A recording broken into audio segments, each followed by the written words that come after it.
So this chapter 12 is all about circles. Today we're going to be looking at circles and tangent lines.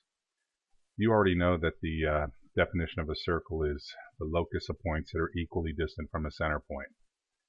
And you know a lot of this vocabulary. O is the center of the circle, so we call that circle O. OA is a radius. XM is called a chord, segment whose endpoints lie on the circle. XY is also a chord, but it's a special chord that goes through the center, so we call that a diameter. And MY is something new. We haven't seen line MY before. It is segment MY is a chord, just like segment XM is, but segment XM is just a chord. Line MY, although it has a chord in it, segment MY, because it continues beyond the circle, we call that a secant. A secant passes through a circle, but it's a line that passes through a circle. And line PA is called a tangent line. Now, tangent lines intersect the circle at exactly one point, and they are always perpendicular to the radius at that point. And of course, you remember arcs. This is a minor arc, XA, it's a piece of the circle. XMY, you'd have to use 3 letters because that's a major arc. It's a semicircle, but anything 180 degrees or beyond, you're going to have to use 3 letters to denote it. Okay, let's practice some of these. Drawing circle A, you use a compass to do that. Draw radius AB, you can put B anywhere on the circle. Draw diameter XY, that would have to pass through A, but X and Y again could be anywhere on the circle as long as they're opposite each other. Chord MY, we already see point Y here, so I'm going to put M over here. There's chord MY. Secant MX, it would have to be a line that passes through M and X, so there's secant MX. And tangent PQ, which is tangent to circle A at point B. So it's going to go through B, it's going to be perpendicular to AB, and it's only going to hit the circle at one point. That's a tangent line. So now we're going to look at pairs of circles and how they can compare with each other. These are called concentric circles, like you would see in a dartboard or something. They're 2 coplanar circles and they share the same center. Tangent circles, guess what they are? They are circles that touch each other at exactly one point. So it could look like this. These are called internally tangent circles. Notice they have different centers. Or they could be externally tangent like these two. So you may want to pause the video here, see if you can answer these questions. You want to identify the line of tangency for each pair of circles. So the circles that are internally tangent are the pair of circles where one is inside the other. So that would be these 2 circles right here, the big circle and this medium-sized circle. Where are they tangent to each other? Right here at this point.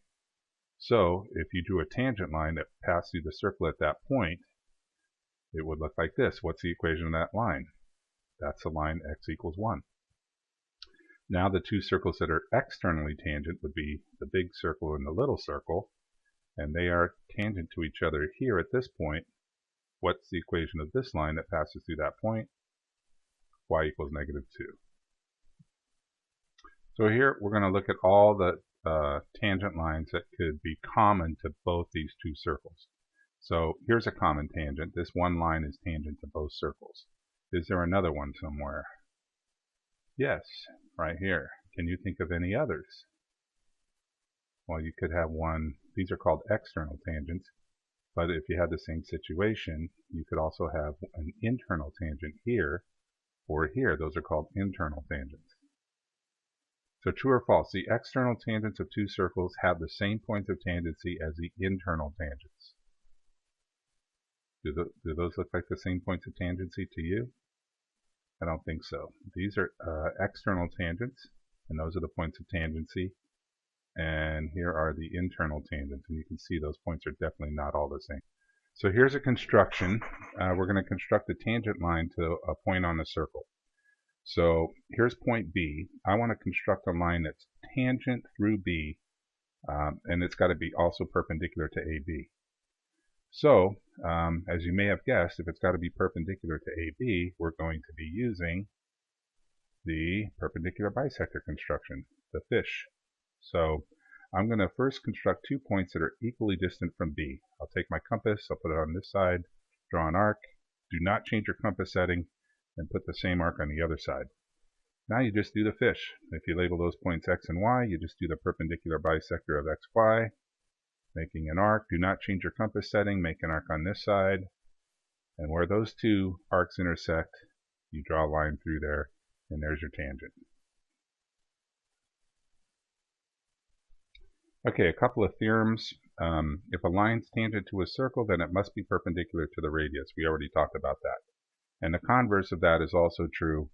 If it's perpendicular to the radius, then the line must be tangent. Now, we're not completely done with proofs. There's just a few more, but there's not going to be a lot of proofs on your quizzes or tests. So this is the two tangent lines theorem. If two segments are tangent to a circle from the same external point, then they are congruent to each other. So here we can see AB is tangent to the circle as well as BC. They're tangent from the same external point B, so they must be equal to each other. So I just set them equal to each other and solve, and I see that y equals 10. But again, they wanted the length of the tangent line, so now I got to do some substitution, and I see that both of them are equal to 40. I call this the party hat problem because it sort of looks like a party hat on a sideways head. Now this is my favorite problem in this section. It looks like a head with 4 party hats on it, if that's possible. But in order to find x, we're going to have to look at what they've given us. I see that this side is 8. So if that's 8, this side must also be 8. And if this length here is 20, and this is 8, then this has got to be 12. And if that's 12, then this is 12. And if this is 21 and that's 12, what's 21 minus 12? 9? That's got to be 9. And if that's 9, so that's got to be 9. And then if that's 16, then this has got to be what, 7? So then x is 7. So it's sort of like you just chase it all the way around, 4 different party hats. So here we have to find the length of this diameter for circle A. In order to do that, I think we're going to have to find the radius AX. Well, obviously, you see a right triangle right there. So if you use Pythagorean theorem, or if you happen to know that this is a triple, which it is, you're going to find out the distance AX has to be 8. So that's the radius, making the diameter 16. So you probably want to pause the video here to attempt this one. This is a practical application of the problem we just did. But it's got some pretty big numbers and it's a little bit more involved. I'm looking for x, the height above the earth. All the other information is given. The key to this problem is the height above the earth does not include the radius of the earth. So I can see a right triangle here, so I'm going to use Pythagorean theorem. My sides, I'm going to do this in thousands, so I don't have to square 4,000. I'm going to just think of it as 4 squared plus 25.7 squared equals x plus 4 squared, where the hypotenuse is x plus 4,000. And when I work this out and solve for x, this is the quadratic I get, which has got just a huge number of factors for 660. But if we just make our factor tower and list them all out, I'm looking for a difference of 8. And there it is, 22 and 30. 30 goes in the positive position to make a positive 8. I then look for my solutions, negative 30 and 22. We know x can't be negative. So you're looking at a solution at 22,000 miles. Okay, so that finishes it for today.